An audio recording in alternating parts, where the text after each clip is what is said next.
سبسکرایب کړئ زموږ چینل ورسره ګنټۍ نشان هم ووهئ تر څو چې زموږ ویډیوګانې تاسو ته زر تر زر در ورسي.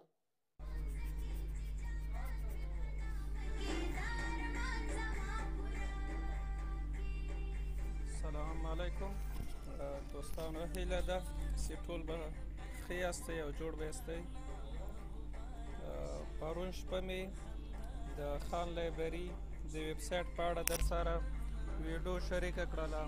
نو نن غواړم زموږ د فیسبوک د ګروپ چې څنګه تاسو کولی شئ هلته کتاب اپلوډ کړئ او څنګه کولی شئ د ګروپ د غړو سره نوموړی کتاب شریک کړئ. نو را بسو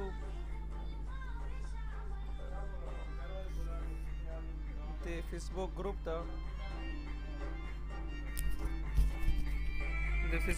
ته به راسو. نو کروم براوسر به موږ اوپن کو او خپل د فیسبوک ګروپ ته به ورنه لاړ سو.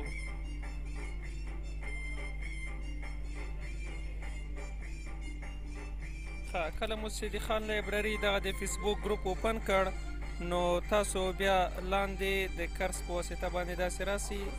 نو دغه مور باندې چې کلیک کوئ دلته تاسو ته آپشن درکوي چې اډ فایل، نو دا به کلیک کوئ، بیا چوز فایل دا به سلیکټ کوئ او نوموړی کتاب چې د تاسې د کمپیوټر په هر ځای کې هغه به راواخلئ او ترې سلیکټ به یې کوئ یا ډبل کلیک به وکوئ. یا نو دا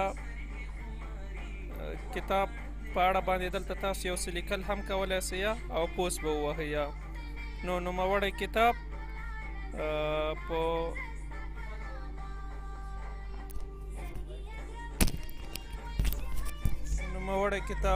به د خان لایبرري فیسبوک ګروپ ته اپلوډ شي.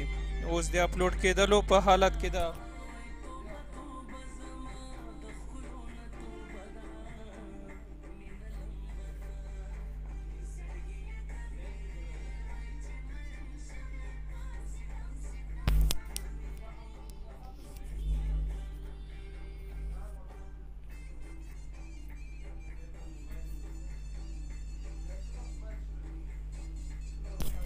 لږ انتظار ورته مو وکړه. دا د کتاب اپلوډ څه تقریبا 18 MB او هر څوک اوس کولی شي د کتاب دغسې په کلیک کولو سره نوموړی کتاب خپل کمپیوټر ته یا موبایل ته ښکته کړي. نو تر ټولو زیاته اسانه طریقه یې همدغه ده چې ګروپ ته تاسې ډایرکټ کتاب پورته کړئ.